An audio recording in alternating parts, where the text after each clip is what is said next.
नमस्कार दोस्तों। और आज बहुत टाइम बाद मैं अनुग्रह फाउंडेशन ट्रस्ट की तरफ से पहले तो आप सबको शुक्रिया अदा करता हूं कि 50K की फैमिली पूरी हुई है। और अब बच्चों के 10th और 12th के पेपर्स भी कंप्लीट हो गए हैं। अब 12th के बाद हर एक बच्चे का होता है कि उसे कुछ ना कुछ कोर्सेज देखने होते हैं। कोई मेडिकल में जाएगा, कोई इंजीनियरिंग की लाइन में जाएगा, कोई मैनेजमेंट की लाइन में जाएगा, कोई लॉ की लाइन में जाएगा। एक मैं अपना छोटा सा एक्सपीरियंस शेयर करना चाहता हूँ, क्योंकि हमारा अनुग्रह जो एजुकेशन है वो बच्चों को उनके कोर्स सेलेक्ट करने में और कॉलेजेस दिलवाने में मदद करता है। और सबसे बड़ी बात है कि हमारा भी बहुत बड़े बड़े यूनिवर्सिटी से टाई अप है।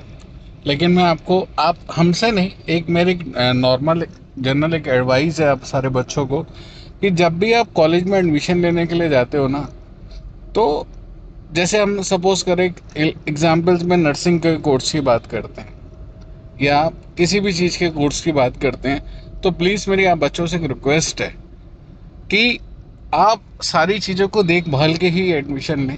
स्पेशली आप वो पहले एक प्रिंसिपल से ज़रूर मिलें, क्योंकि जब तक आप प्रिंसिपल से नहीं मिलोगे या उस स्ट्रीम की टीचरों से नहीं मिलोगे तो आपको पता ही नहीं चलेगा। क्योंकि जब हम एक नॉन मेडिकल बैकग्राउंड के वहाँ पे एक एडमिनिस्ट्रेशन में बैठे होते हैं ना, तो वो एडमिशन्स लेने के टाइम में तो सारी चीज़ों में हाँ हाँ हाँ, उनको खुद को नॉलेज नहीं होती। लेकिन हम भी बस उसी चक्कर में एक अपना एडमिशन्स ले लेते हैं। लेकिन सारी चीज़ों के अगर हम उसके जैसे हमारा एडमिशन हो जाता है, देन हमें अपोजिट उसके साइड इफ़ेक्ट्स भी देखने पड़ते हैं। तो मैं आपसे एक लोगों बच्चों से एक रिक्वेस्ट करूंगा कि जब भी आप किसी भी नर्सिंग कॉलेज, मेडिकल कॉलेज या कहीं पे भी एडमिशन लेने के लिए जाओ, तो थोड़ा सा देखभाल के, क्योंकि आप भी जानते हो, हम भी जानते हैं कि सारी चीज़ें कैसे चलती हैं। क्योंकि फैसिलिटीज़ उस टाइम पे तो सब कुछ बोली जाती हैं, लेकिन उसके बाद क्या होता है क्या नहीं होता, ये शायद मेरे से ज़्यादा स्टूडेंट्स को भी एक्सपीरियंस है।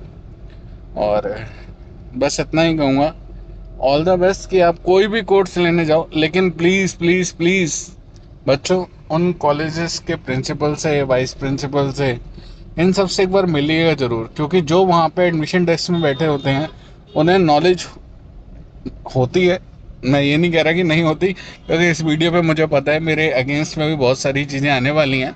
लेकिन मेरा 100 में से 100% का मैं अपने एक्सपीरियंस के बेस पे बोल रहा हूँ कि उन्हें नॉलेज नहीं होती है, उन्हें नॉलेज नहीं होती है। क्योंकि अब जीएनएम जो नर्सिंग का एग्ज़ाम है वो भी अब डायरेक्ट एडमिशन नहीं होगा, वो एग्ज़ाम भी अब एग्ज़ाम के थ्रू होगा।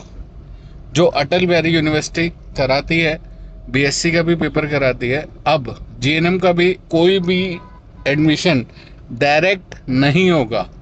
ये मैं आपको लेटर पे अपने वेबसाइट की और अपना अनुग्रह फाउंडेशन ट्रस्ट की दूसरी वीडियो में भी एक आपको दिखा दूंगा कि आप कोई भी एडमिशन डायरेक्ट नहीं होगा। तो अगर आप किसी भी कॉलेज में जाके सीधे डायरेक्ट फीस जमा कर रहे हो तो प्लीज़ मत करना।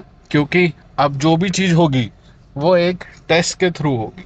क्योंकि हमेशा की तरह पहले ये होता है कि वहाँ पर हमने अपना टोकन जमा कर दिया और उस टोकन जमा करने के बाद में हमारे आया नहीं आया, कॉलेजेस वाले जैसा भी करें। लेकिन मैं इस बार कुछ चीज़ों को एक ओपनली बोल के और सारी चीज़ें करूँगा। तो मेरी आपसे रिक्वेस्ट है, आप किसी भी यूनिवर्सिटी में जाओ, कहीं पे भी जाओ, लेकिन उस स्ट्रीम के एडमिशन्स लेने से पहले वहाँ के टीचरों से सारी चीज़ें एक बार पक्का पता कर लीजिएगा।